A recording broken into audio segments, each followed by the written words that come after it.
When people are stripped of their names, their freedom, and the right to own their own bodies, the unseen world becomes their only sanctuary. The deep faith of Voodoo was born in the suffocating darkness of slave ships and on the bloody sugar plantations of the Caribbean. It became a ruthless weapon for them, allowing them not just to survive in conditions of absolute cruelty, but to raise a devastating rebellion against their tormentors. Welcome to Just Mythin Around, where it remains to be seen what is truly more terrifying, the ancient myth or the ruthless reality. Settle in, because we are embarking on a brutal transatlantic journey, tracing a current of dark magic, profound pain, and deep wisdom that enslaved African nations brought directly into the massive death camps of the colonial era. During the 16th and 17th centuries, West Africa was shaped by the rapid and brutal expansion of the Kingdom of Dahomey, located on the lands of modern-day Benin and Togo. The chieftains of the Fon, Iwe, and Yoruba peoples combined their military might with spiritual authority, creating a strict religion built entirely around ancestral spirits and the forces of nature. They called these powerful divine forces Voodoo, which translates simply to spirit or deity in the Fon language. The citizens of Dahomey believed in a supreme creator, yet they perceived him as a distant and indifferent architect who had long ago abandoned the management of the physical world, leaving human fates to the mercy of a vast pantheon of lesser deities. These spirits required constant interaction and living energy from the mortal realm, demanding complex rituals involving rhythmic drumming, offerings of strong spirits, and the regular shedding of animal blood to maintain their mystical power. The priests of Voodoo held an undeniable and terrifying influence within the royal courts. They guided monarchs during wars and held society in an iron grip, utilizing the constant threat of supernatural retaliation against anyone who dared to violate the laws of the community. They masterfully induced states of deep trance, allowing ancient spirits to tear through the veil of reality and temporarily possess the bodies of the faithful. This ancestral faith was the unshakable foundation of their worldview, stitching a sprawling empire together through strict obligations to the unseen forces that controlled the rains, granted the harvest, or sent the diseases that devastated entire villages. Much like the ancient and indifferent creator gods of West Africa, who demanded constant tribute to sustain their interest in mortal affairs, the algorithmic deities governing the YouTube platform require a very specific form of ritual sacrifice to ensure the continued existence of this channel. You must appease these silent digital forces by striking the like button and binding your digital signature to our congregation through a subscription.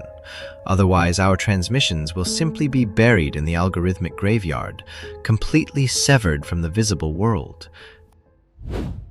The machinery of the transatlantic slave trade violently tore apart the societies of the African coast throughout the 18th century.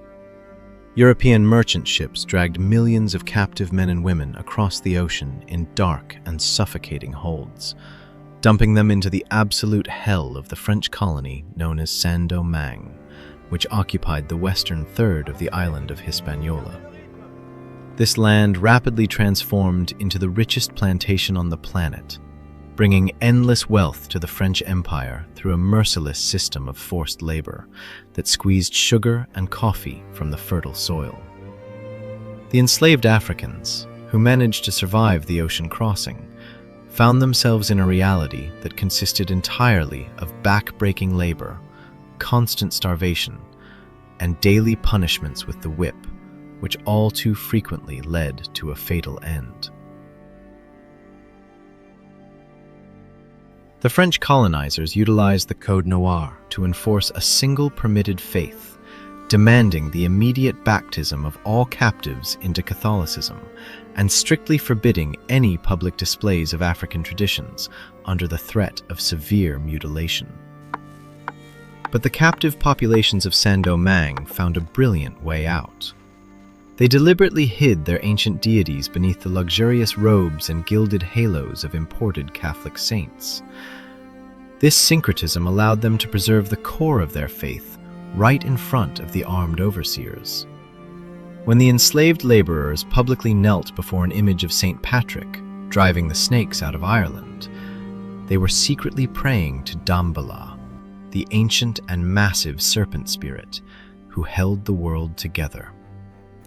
When they lit heavy wax candles before the icon of St. Peter holding the heavy keys to heaven, they were honoring Papa Legba, the eternal guardian of the crossroads, who alone could open the pathways between the world of men and the world of spirits. This underground tradition, operating in the shadows of the plantations, birthed the unique Haitian religion of Voodoo, uniting deeply traumatized people, torn from dozens of different and often hostile African tribes. The entire spiritual foundation of Haitian Voodoo rests on the power of a supreme creator known as Bon Dieu, the good God. He shaped the universe, but deliberately stepped away from earthly chaos because the suffering of mortals seems entirely too trivial for an infinite being. Since humans cannot approach Bon Dieu directly with their problems, they are forced to seek help exclusively from the Loa, a large and highly active pantheon of spirits who constantly intervene in the lives of their followers. The Loa look nothing like sinless Christian angels. They possess vivid, often unstable personalities, driven by strong desires, massive egos, and highly unpredictable tempers. They demand regular offerings of cooked food, imported rum, strong tobacco, and fresh animal blood to maintain their strength and their willingness to alter the world in favor of the faithful.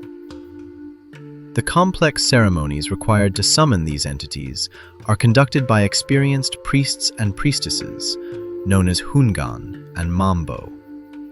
Before the first strike of the drum, the spiritual leaders draw intricate patterns upon the packed earth of the temple, using finely milled cornmeal.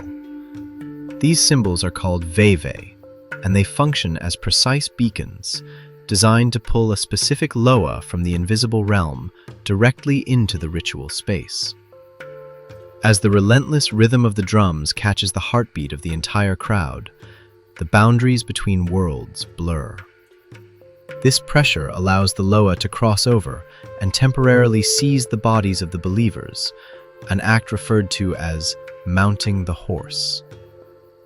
Once inside a human vessel, the spirit can speak prophecies, heal severe sickness, and offer direct guidance to a community desperately seeking salvation. The massive pantheon of the Loa is sharply split into two camps, embodying two entirely different eras of this history. On one side stands the Rada family, the ancient spirits directly from Africa, who are considered cold, gentle, and wise. On the other side towers the Petro family, the fierce and hot spirits, who are born right here in the hell of the Haitian plantations. These are aggressive entities, forged from pain and struggle, quick to retaliate and ready for ruthless action. But regardless of whether the faithful call upon peaceful ancestors or spirits of vengeance, Papa Legba always stands at the forefront of every ritual, appearing as a limping old man, leaning heavily on a wooden crutch, smoking a clay pipe, and wearing a wide-brimmed straw hat. No ceremony will ever begin without a generous offering to Legba, because he holds the keys to the gates and must grant permission for any other spirit to enter our world. The inevitable realm of the cemetery is ruled by Baron Samedi, who arrives in a dark top hat, an undertaker's tailcoat, and glasses missing one lens, allowing him to watch the world of the living and the world of the dead simultaneously. His face is painted with white ash, resembling a grinning skull. He embodies the crude reality of death, drinking rum heavily infused with burning peppers, and loudly shouting obscene jokes, proving that those who have finally reached the grave no longer need to fear the rules or the whips of the living world. He is accompanied by his wife, Maman Brigitte, a powerful spirit who guards the gravestones of the ancestors and violently avenges corrupt judges and cruel overseers. Matters of love and luxury belong to Erzuli Freda, a spirit of extreme beauty who wears pale pink silk and demands the most expensive perfumes, gold and sweets. Yet she cries constantly and uncontrollably because the cruel and impoverished mortal world can never offer enough perfection to soothe her pain. Her absolute opposite is Erzuli Dantor, a dark-skinned warrior spirit covered in battle scars, who will fight to her last breath to protect single mothers and marginalized women. She speaks only in harsh screams, demanding the sacrifice of black pigs and accepting raw rum and sharp iron daggers. The ancient serpent Dambala slithers silently through the waters of creation, representing the eternal cycle of life and offering wisdom to those who can read his silent movements, while Ogun tightly grips the machete of the soldier and the blacksmith, commanding the flames of war and the necessary force required to defend the community from total destruction. And the vast and unpredictable ocean belongs to Agwe, a stern spirit who raises the waves and guides perilous wooden ships through the deep water. The bloody feuds, ancient grudges, and demanding rituals of these spirits could fill more than one book. So leave a comment below and tell us if you want to see a dedicated video about the dark secrets of the individual Loa. The powder keg of Saint-Domingue finally exploded in August of 1791, deep within the dense forests of Bois Caïman, under the thunder of a massive tropical storm. Enslaved leaders and spiritual guides gathered in the darkness to finalize the plan for a general uprising across the entire island. A powerful and deeply respected Hungan named Duty Boukman led this secret meeting, calling upon the African ancestors and openly cursing the god of the colonizers. Boukman proclaimed that the white god demanded only tears and submissive labor, while their own gods demanded vengeance and would directly guide their weapons. The climax arrived when a high priestess named Cécile Fatiman suddenly entered a deep trance, letting the fury of the warrior spirit Erzuli Dantor tear into her. She raised a sharp iron blade and sacrificed a black pig right in the middle of the crowd, carefully collecting the hot blood and dividing it among those present. These men and women drank the blood and swore an unbreakable oath to wipe the French plantations off the face of the earth, or perish trying. This exact voodoo ceremony became the spark of the Haitian Revolution. Just days after the oath, the oppressive agricultural machine tore itself apart from the inside. The rebels systematically ruined over 1,000 plantations in just the first few weeks. They deliberately smashed the massive sugar presses and burned the endless fields of cane to ash, violently dismantling the very instruments of their torture and the main source of French wealth. The spirits gave them the strongest weapon of all: absolute faith, convincing the fighters that after death, their souls would not remain in bondage, but would instantly return home to a mythical Africa, known among them as Guinea. This permanently destroyed the paralyzing fear of death and made them an unstoppable force. European soldiers, whom Napoleon later sent to the island in massive numbers to crush the rebellion, faced not just an army, but fanatic warriors who marched directly into cannon fire, singing for the Loa, and masterfully used the deep French fear of dark magic as a psychological weapon, leaving ritual veve symbols on the ruins of colonial estates.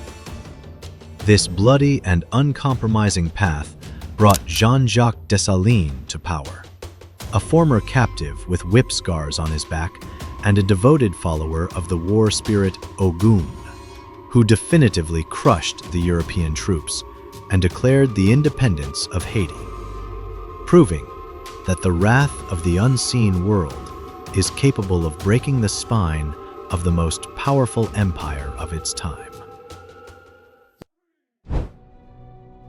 Decades after, the fires of the Revolution settled.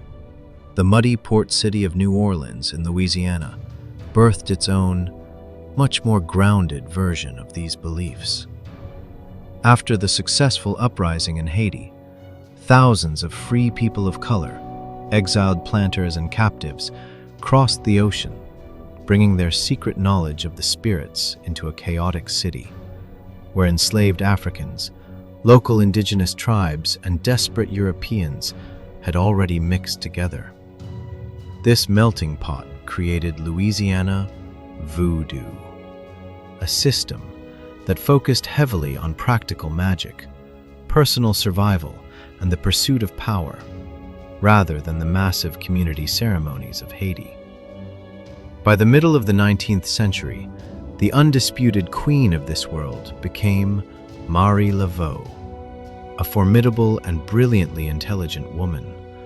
Operating from her modest home in the French Quarter, she masterfully wove African traditions together with Catholic prayers and the knowledge of Native American tribes regarding poisonous and healing herbs.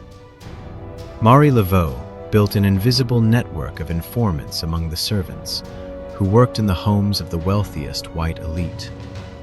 By gathering the dirtiest secrets, she gained immense influence over the entire city.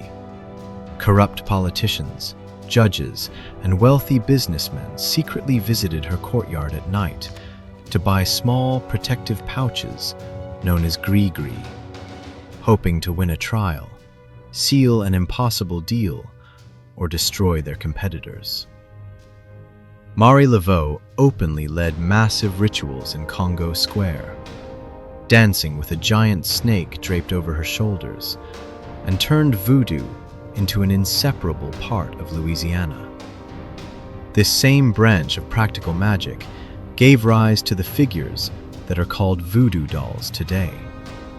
Historically, these cloth poppets served as detailed medical charts and focal points for healing. Priests drove sharp pins to securely attach healing herbs or pinpoint the exact location of illness in a patient's body to the spirits, channeling divine energy directly into the center of the infection. This was a delicate tool of spiritual surgery, created exclusively to save lives and restore the physical balance of the sick.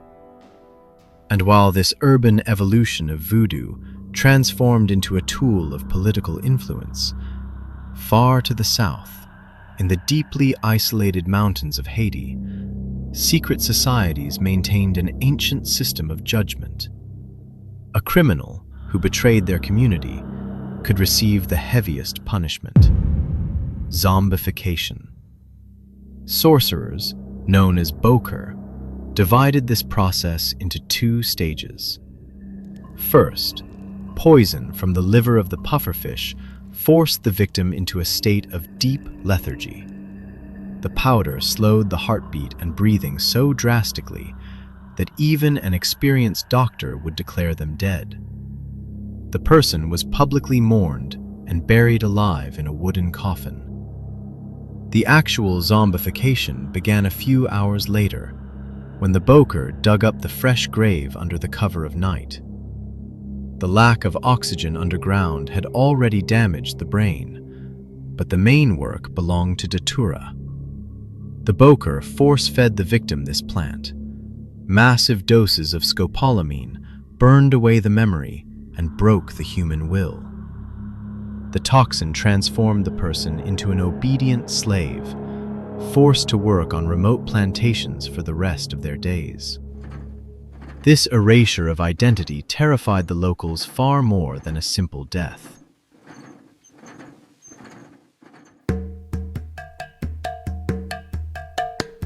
Voodoo remains a powerful, heavily guarded, and highly adaptable religion, practiced by millions of people across the Caribbean and the Americas. It is the absolute proof of human endurance, demonstrating exactly how enslaved nations used the unseen world of spirits to survive absolute hell on earth and raise a real rebellion against an empire that held all the weapons and limitless power.